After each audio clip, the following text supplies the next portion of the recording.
दोस्तों अब बहुत से मामलों के अंदर ये बात देखे होंगे कि पत्नी दिखाने के लिए कोर्ट के अंदर तो ये बोलती है कि मुझे पति के साथ में रहना है, पर बाहर अगर वो पति से मिलती है, कहीं पे अगर उसका कांटेक्ट होता है, फिर साइडली जो भी मैसेज जो देती है, तो उसका कहना होता है कि मुझे किसी भी हालत के अंदर नहीं रहना है। तो यहाँ पे इसका मतलब ये है कि पत्नी केवल पति को परेशान करना चाहती है, उसका टाइम बर्बाद करना चाहती है, वो बिल्कुल भी पति के साथ में रहने के लिए तैयार नहीं होने वाली है।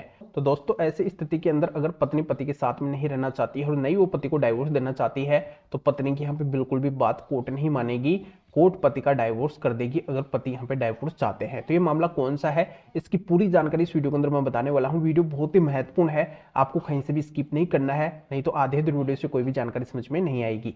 और ये आपका अपना चैनल है, इसको अगर आप अब तक सब्सक्राइब नहीं करे हैं तो पहले इसको सब्सक्राइब कर दीजिए और साथ में बेल आइकन को भी दबा दीजिए। तो चलिए शुरू करते हैं। तो वेलकम दोस्तों, मैं हूं आपको अपना एडवोकेट जितेंद्र। तो दोस्तों अब से पहले पत्नी ने बहुत ज्यादा पति लोगों को परेशान कर लिया है। जो भी ज्यादातर डिसीजन आए हैं वो पत्नियों के पक्ष के अंदर ही आए हैं। पत्नी की हर बात मानी गई है कोर्ट के द्वारा, चाहे यहाँ पे पत्नी की ही गलती क्यों ना हो। तो यहाँ पे पति के साथ में बहुत ज्यादा अन्याय हुआ है। पर यहाँ पे अब रेगुलर मामलों को देखते हुए कोर्ट के भी समझ में आ गया है कि अगर पत्नी गलत है तो उसको यहाँ पे फायदा नहीं मिलना चाहिए, फायदा पूरा पूरा पति को मिलना चाहिए। तो इस मामले के अंदर ऐसा होता है कि 1972 के अंदर दो कपल की शादी होती है और शादी के शुरुआती दौर से ही पत्नी का बर्ताव पति के प्रति बहुत गलत होता है।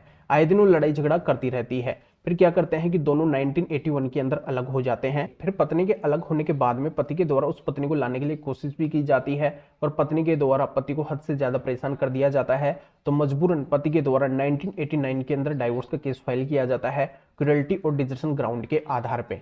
अब इसका जब प्रोसीजर चलता है तो लोअर कोर्ट के द्वारा पति को कोई भी सफलता नहीं मिलती है, यानी कि यहाँ से डाइवोर्स नहीं मिलता है। तो फिर पति के द्वारा इस मामले को हाई कोर्ट के अंदर चैलेंज किया जाता है, पर हाई कोर्ट से भी पति को कोई भी सफलता नहीं मिलती है। तो अंततः यह मामला पहुंच जाता है माननीय सुप्रीम कोर्ट के सामने।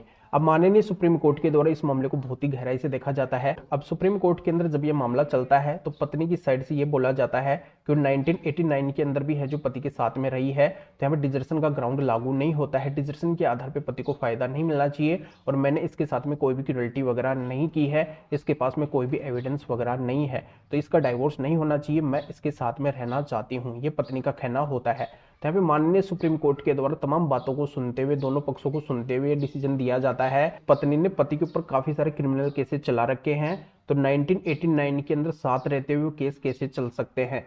तो पत्नी जो भी बात बोल रही हो झूठी है, हम यहाँ पे 1981 से ही है जो दोनों को अलग मानेंगे। इससे प्रतीत होता है कि पति पत्नी दोनों 1981 से अलग रह रहे हैं, तो यहाँ पे डिजर्शन का ग्राउंड लागू होता है।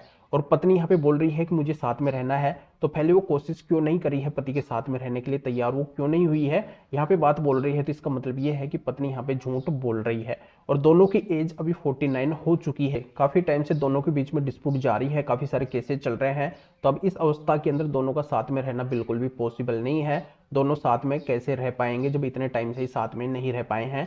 तो पत्नी केवल अपना फायदा लेने के लिए ऐसी बात बोल रही है, जबकि वो मन से पति के साथ में नहीं रहना चाहती है। उसने कभी भी कोशिश नहीं की है कि उसे तलाक नहीं चाहिए, उसे पति के साथ में रहना है, बस वो आज बोल रही है। तो यहाँ पे इन सारी बातों से क्लियर होता है कि पति के साथ में बिल्कुल क्रुएल्टी हुई है, और डिजर्शन ग्राउंड भी यहाँ पे दोनों को बन रहा है। तो यहाँ पे पति को डाइवोर्स देना ही ठीक रहेगा। तो यहाँ पे सुप्रीम कोर्ट के द्वारा पति को इन आधारों से डाइवोर्स दे दिया जाता है, एक बहुत बड़ी सफलता पति को मिल जाती है। तो जानकारी आपके अच्छे से समझ में आ गई होगी। अगर पत्नी दिखावे के अंदर बोल रही है कि मुझे पति के साथ में रहना है, इसे डाइवोर्स नहीं देना है, तब भी यहाँ पे पत्नी की बात नहीं मानी जाएगी।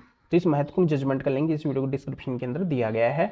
और भी अगर आपकी किसी भी तरीके की कोई भी कानूनी समस्या है तो स्क्रीन के ऊपर मेरे व्हाट्सएप नंबर शो हो रहे हैं, इसके ऊपर व्हाट्सएप मैसेज करके अपॉइंटमेंट बुक करवा के डायरेक्टली मेरे से कॉल के ऊपर बात कर सकते हैं। आपकी किसी भी तरीके की कोई भी कानूनी समस्या है तो मेरे से समाधान जान सकते हैं। तभी आपको वीडियो को लाइक करना है और शेयर भी करना है, जो और लोगों तक जानकारी पहुंच सके। तो वीडियो देखने के लिए आप सभी का बहुत बहुत धन्यवाद।